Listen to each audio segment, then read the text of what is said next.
बिस्मिल्लाहिर्रहमानिर्रहीम। मेरा नाम ज़हरा है। मैं एक आम औरत थी जो अपने शौहर और बच्चों के साथ खुशहाल ज़िंदगी गुजार रही थी, मगर एक दिन सब कुछ बदल गया। मेरे शौहर का एक्सीडेंट हुआ और वो हमें हमेशा के लिए छोड़ गए। वो दिन मेरी ज़िंदगी का सबसे कर्मनाक दिन था, मगर जो कुछ इसके बाद हुआ वो शायद इससे भी ज़्यादा भयानक था। शौहर के इंतकाल के बाद लोग बदल गए। कुछ ने हमदर्दी जताई, कुछ ने मदद की पेशकश की, मगर बहुत से ऐसे भी थे जो मेरी बेवगी का फ़ायदा उठाने के लिए मौका की तलाश में थे। एक दिन एक आदमी मेरे पास आया जो अक्सर मेरे शौहर के साथ बैठा करता था। वो मेरे पास आया और बड़ी शराफत से बोला, ज़ारा बहन, तुम्हें किसी मदद की ज़रूरत हो तो मुझे बताओ। बेवा औरत के लिए ज़िंदगी आसान नहीं होती। अगर चाहो तो मैं तुम्हारी मदद कर सकता हूँ, बस एक शर्त है। मैंने हैरानी से पूछा, कैसी शर्त? वो हल्का सा मुस्कराया, अगर तुम मेरा साथ दो तो तुम्हें कभी किसी चीज़ की फ़िक्र नहीं होगी। पैसा, तहफ़्फ़ुज़, सब कुछ मिलेगा। मेरे वजूद में नफ़रत और गुस्से की लहर दौड़ गई। मैंने सख्त लहजे में कहा, मुझे किसी के खैरात नहीं चाहिए। मैं ख़ुद अपने बच्चों का पेट पालूंगी। मगर इसकी आंखों में शैतानी चमक थी। सोच लो ज़ारा, दुनिया आसान नहीं है। कुछ दिन बाद मोहल्ले का एक मुअज़्ज़िज़ शख्स मेरे पास आया और बोला, ज़ारा, मुझे तुमसे ज़रूरी बात करनी है। अगर तुम मेरे साथ चल सको तो बेहतर होगा। मैंने सोचा शायद वो वाकई मदद करना चाहता है, इसलिए मैं उसके साथ चली गई। जैसे ही मैं उसके घर के दाखिल हुई, उसने दरवाज़ा लॉक कर दिया। मेरे जिस्म में सनसनी दौड़ गई। मैंने घबरा कर पूछा, ये तुम क्या कर रहे हो? दरवाज़ा खोलो। वो आगे बढ़ा और बोला, ये दुनिया तुम्हारी बेवगी का फ़ायदा उठाएगी। मैं कम से कम तुम्हें इज़्ज़त दे रहा हूँ। अगर तुम मेरी बात मान लो तो तुम्हें किसी चीज़ की कमी नहीं होगी। मेरी आंखों में आंसू आ गए। मैंने इल्तिजा की, खुदा के लिए दरवाज़ा खोल दो। मगर वो दरिंदा मेरे करीब आने लगा। मैंने जल्दी से एक लोहे की छड़ी पकड़ी और उसे ज़ोर से मारा। वो चीखा और मैं तेज़ी से दरवाज़ा खोलकर बाहर निकल आई। मैंने अपनी हिफाजत के लिए सख्त रवैया इख्तियार कर लिया था, मगर जो कुछ लोग अब भी बाज नहीं आए। एक दिन एक अजनबी शख्स मेरे दरवाजे पर आया। बज़ाहिर वो बहुत नेक और शरीफ लग रहा था। उसने कहा, ज़ारा, मैं तुम्हारी हालत जानता हूँ और मैं तुम्हारी मदद करना चाहता हूँ। मैंने तलख़ी से कहा, मदद? किस किस्म की मदद? वो बोला, मैं तुमसे निकाह कर सकता हूँ ताकि तुम्हें तहफ़्फ़ुज़ मिले और तुम्हारी मुश्किलात ख़त्म हो जाएं। ये सुनकर मुझे लगा शायद कोई वाकई मेरा दर्द समझ रहा है, मगर फिर उसने धीरे से कहा, लेकिन एक शर्त है, ये निकाह खुफिया होगा। तुम किसी को कुछ नहीं बताओगी और मुझे जब भी ज़रूरत पड़ेगी तुम्हें मेरे पास आना होगा। ये सुनकर मेरा खून खोल उठा। मैंने गुस्से से कहा, मैं किसी की लौंडी नहीं हूँ, और दरवाज़ा उसके मुंह पर बंद कर दिया। एक रात जब मैं अपने बच्चों के साथ सो रही थी, दरवाजे पर ज़ोरदार दस्तक हुई। मैंने दरवाज़ा खोला तो वही आदमी सामने खड़ा था जिसने मुझसे खुफिया निकाह की बात की थी। ज़ारा, मैंने कहा था कि ज़्यादा खुददारी नुकसानदा होती है। अब वक्त आ गया है कि तुम फैसला कर लो। मेरे दिल की धड़कन तेज़ हो गई। उसके पीछे दो और आदमी खड़े थे। मैंने दरवाज़ा बंद करना चाहा, मगर उसने ज़बरदस्ती अंदर घुसने की कोशिश की। मैंने जल्दी से बावर्ची खाने की तरफ दौड़ लगा दी और चाकू उठा लिया।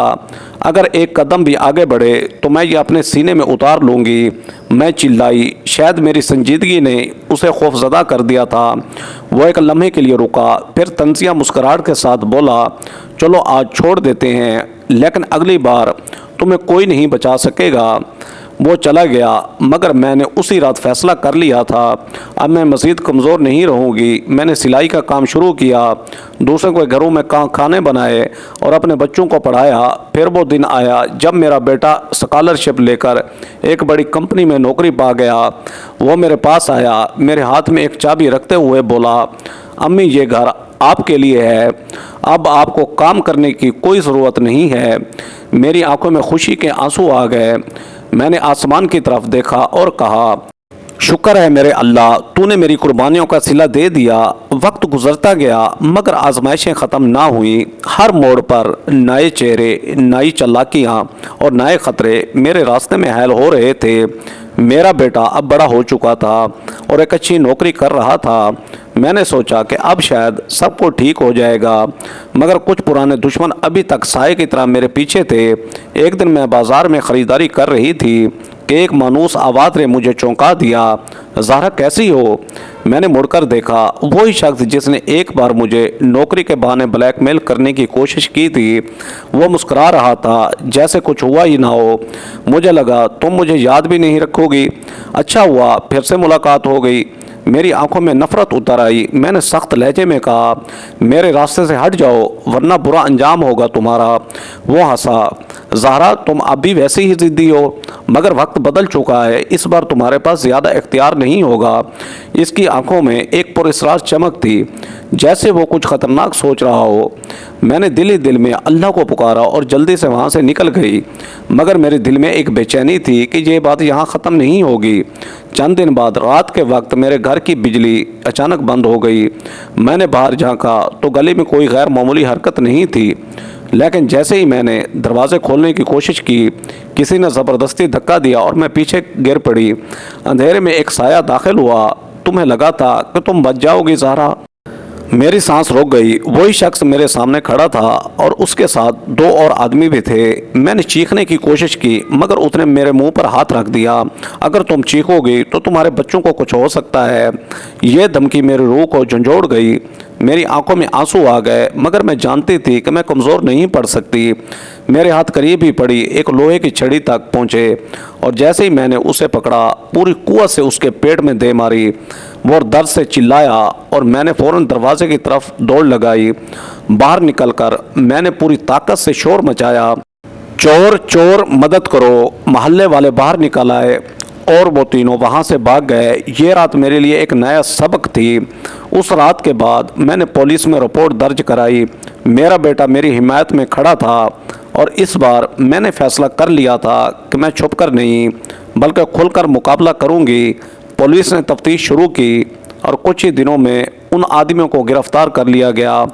وقت گزرتا گیا، میری محنت رنگ لائی اور میرا بیٹا ایک اچھی نوکری کے بعد اب شادی کے قابل ہو چکا تھا۔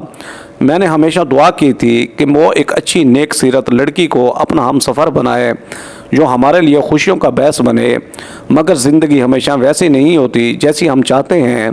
میرے بیٹے کو ایک بہت ہی امیر گھرانے کی لڑکی پسند آ گئی۔ وہ خوبصورت تھی، پڑھی لکھی تھی، مگر دولت کی چمک دمک میں پلی بڑھی تھی۔ شادی سے پہلے ہی اس کے مزاج میں غرور صاف نظر آ رہا تھا، مگر میں خاموش رہی کیونکہ میں چاہتی تھی کہ میرا بیٹا خوش رہے۔ شادی کے بعد وہ اپنے اصل رنگ میں آ گئی۔ وہ میرے بیٹے کو آہستہ آہستہ مجھ سے دور کرنے لگی۔ پہلے وہ کہتی تھی، امی آپ زیادہ آرام کریں، گھر کے کام میں کیا کروں گی۔ پھر کہنے لگی، امی آپ الگ کمرے میں سوئیں، ہمیں پریویسی چاہیے۔ اور پھر ایک دن اس نے وہ بات کہہ دی جس نے میرے دل کو چیر کر رکھ دیا، یہ چھوٹے گھروں کی مائیں تو ہمیشہ بیٹوں کے ساتھ چپکی رہتی ہیں، مگر میں ایسا نہیں ہونے دوں گی۔ اگر تمہیں میرے ساتھ رہنا ہے تو اپنی ماں کو چھوڑنا ہوگا۔ میرے بیٹے کی آنکھوں میں بے بسی تھی، وہ چپ تھا، کچھ کہہ نہیں پا رہا تھا۔ میں نے اپنے بیٹے کو بلایا، اس کے ہاتھوں کو اپنے ہاتھ میں لیا اور مسکرا کر کہا، بیٹا میں نے تمہیں ہمیشہ خوش دیکھنے کی دعا کی ہے، اگر تمہاری خوشی اسی میں ہے کہ تم مجھے چھوڑ دو تو چلے جاؤ، ماں تو ہمیشہ قربانی دیتی ہے۔ میرے بیٹے کی آنکھیں نم ہو گئیں، مگر اس کی مجبوری نے اسے خاموش رکھا۔ وہ بوجھل قدموں سے اپنی بیوی کے پاس چلا گیا۔ میرے دل میں ایک عجیب سا سکون تھا۔ ہاں میرا بیٹا چلا گیا، مگر میں نے اپنی عزت قربان نہیں کی، میں نے اپنی خودداری کو بچا لیا۔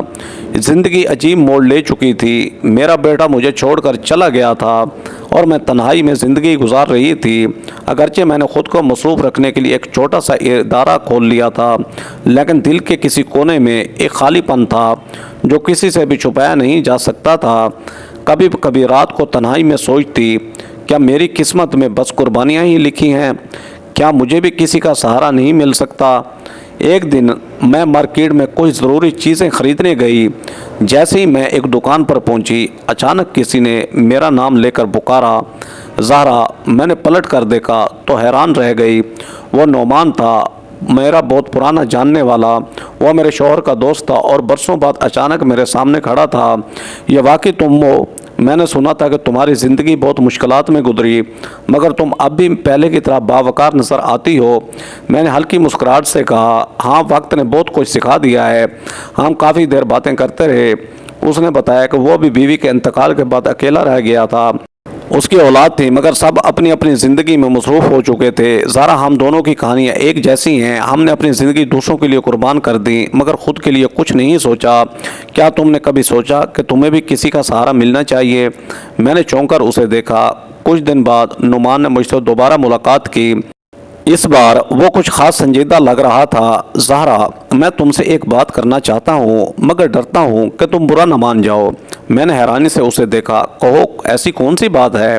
उसने थोड़ा झिझकते हुए कहा। ज़हरा, मैं चाहता हूँ कि तुम मुझसे शादी कर लो। हम दोनों की ज़िंदगी में बहुत तन्हाई है, क्यों ना हम एक दूसरे का सहारा बन जाएं। मेरा दिल ज़ोर से धड़कने लगा। मैंने कभी ये नहीं सोचा था कि ज़िंदगी मुझे एक और मौका दे सकती है, मगर फ़ौरन ही मेरे दिमाग में एक सवाल आया, क्या मुआशरा मुझे जीने देगा? मैंने धीमी आवाज़ में कहा, नुमान, बेवा औरत के लिए शादी करना आसान नहीं होता। लोग बातें बनाएंगे, मेरा बेटा भी शायद मुझसे हमेशा के लिए रिश्ता तोड़ लेगा। नुमान ने नरमी से कहा, क्या लोगों के डर से हम अपनी खुशियों को मार डालें? तुमने हमेशा दूसरों के लिए जिया, अब तुम्हें अपने लिए भी जीना चाहिए। मैं तुम्हारा माजी जानता हूँ, तुम्हें समझता हूँ और इज़्ज़त भी देता हूँ।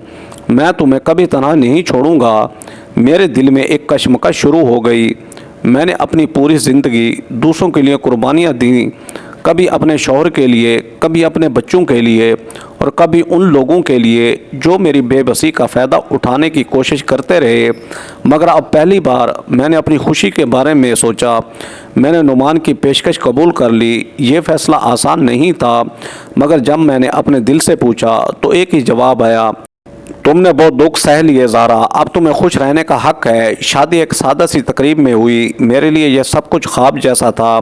मैं सोच भी नहीं सकती थी कि मेरी ज़िंदगी में दोबारा कोई ऐसा आएगा जो मुझे इज़्ज़त दे, मेरा साथ दे और मुझे मुकम्मल समझे। नुमान वाकई एक बेहतरीन शौहर साबित हुआ। वो मेरे दुखों को समझता था, मुझे इज़्ज़त देता था और सबसे बढ़कर मेरी खुददारी को कभी मजरूर नहीं करता था। हमने मिलकर ज़िंदगी का एक नया बाब शुरू किया। मैंने अपने इदारे को मज़ीद वसी कर दिया ताकि मज़ीद बेसहारा औरतें और यतीम बच्चियाँ इससे फ़ायदा उठा सकें। ज़िंदगी वही होती है, मगर इसे जीने का अंदाज़ बदलने से सब कुछ बदल जाता है। कुछ साल बाद एक दिन दरवाजे पर दस्तक हुई। मैंने दरवाज़ा खोला तो सामने मेरा बेटा खड़ा था, जिसने मुझे सालों पहले छोड़ दिया था। इसकी आंखों में शर्मिंदगी और आंसू थे। अम्मी, क्या आप मुझे माफ़ कर देंगी? मैंने पैसे और दुनिया की चमक दमक में आपकी मोहब्बत को नज़रअंदाज कर दिया था, मगर सच ये है कि जब भी मैंने अपनी बीवी के साथ ज़िंदगी गुजारने की कोशिश की, मुझे आपकी मोहब्बत की कमी महसूस होती रही। मैंने मुस्कुरा कर कहा, बेटा, माएँ नाराज़ नहीं होती हैं, वो हमेशा अपने बच्चों के लिए दुआ करती हैं। हम गले लग गए। मेरी आंखों में आंसू थे, मगर ये आंसू दुख के नहीं बल्कि खुशी के थे। वीडियो पसंद है तो मेरे चैनल शौकत वाइस को सब्सक्राइब करके बेल आइकन को दबाकर ऑल पर क्लिक कर दें ताकि आपको हर आने वाली न्यू वीडियो का नोटिफिकेशन सबसे पहले मिले। Thanks for watching. अल्लाह हाफिज़।